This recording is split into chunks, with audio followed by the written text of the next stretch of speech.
Hi students, what I'm going to do today is I'm going to demonstrate the addition of a halogen to alkanes and alkenes to show you how the reaction is different and to show you what is actually a chemical test for unsaturation, which is a reaction of bromine water here with an alkene.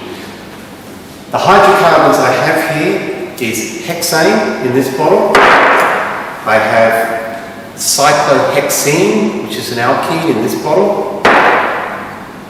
And I have cyclohexane in this bottle, which is an alkane as well. So I will put those three hydrocarbons into my test tubes here, and I will add the bromine water to them, and we will observe the changes.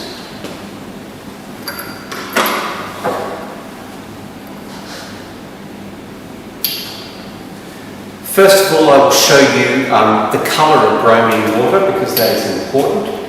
So bromine water itself, which is just bromine dissolved in normal water, is a yellow colour like that. When I add that to a hydrocarbon, if it reacts with the hydrocarbon, the bromine will substitute for an alkane, or it will add to an alkene, and in that process the yellow colour should disappear. If the yellow colour disappears, that means it has reacted. If the yellow colour does not disappear, it has not reacted. So I will add my three hydrocarbons to these test tubes.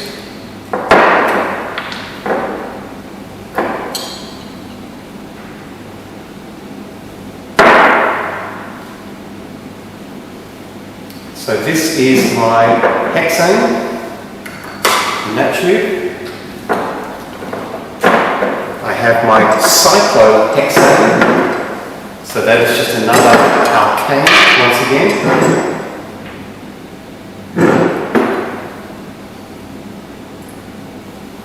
And then I will put my alkene, which is cyclohexene, into the third test tube.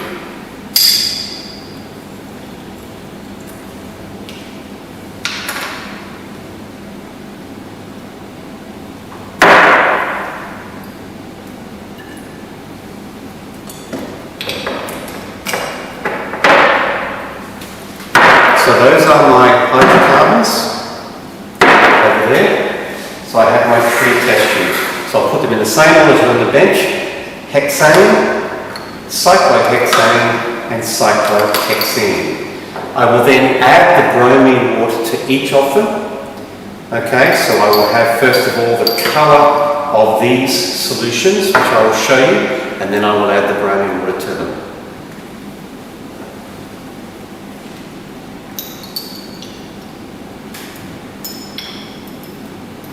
So when I add bromine water to the hexane, like this,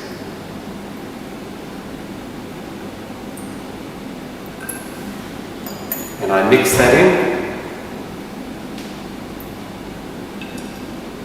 you will see that there is no change in the colour, it remains yellow.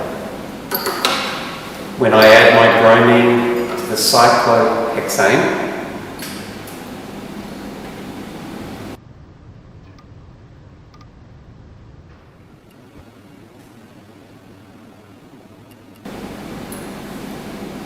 like this, and mix it in like that, you'll see that also it retains its yellow colour. However, if I add it to the cyclohexene,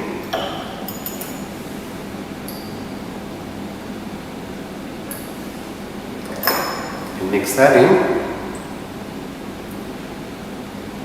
you'll see the colour disappears. Okay, so as a comparison, there's the cyclohexane, an alkane, and the cyclohexene, an alkene, and you can clearly see that the colour has disappeared. This can be used as a test for unsaturation because it has decolorized the bromine water here, whereas it has not decolorized it there, and that's the term we use for it.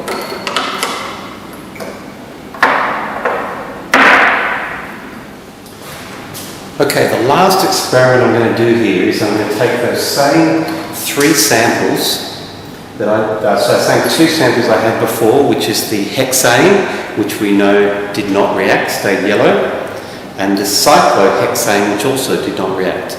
I'm going to expose those to UV light, which we know is the initiator for the free radical substitution of an alkane. What I have here is a UV light source, and I'm going to put the tube in front of that UV light source and see if it reacts. So this was the original tube here with the bromine, and you can see clearly that has not reacted, it stayed yellow.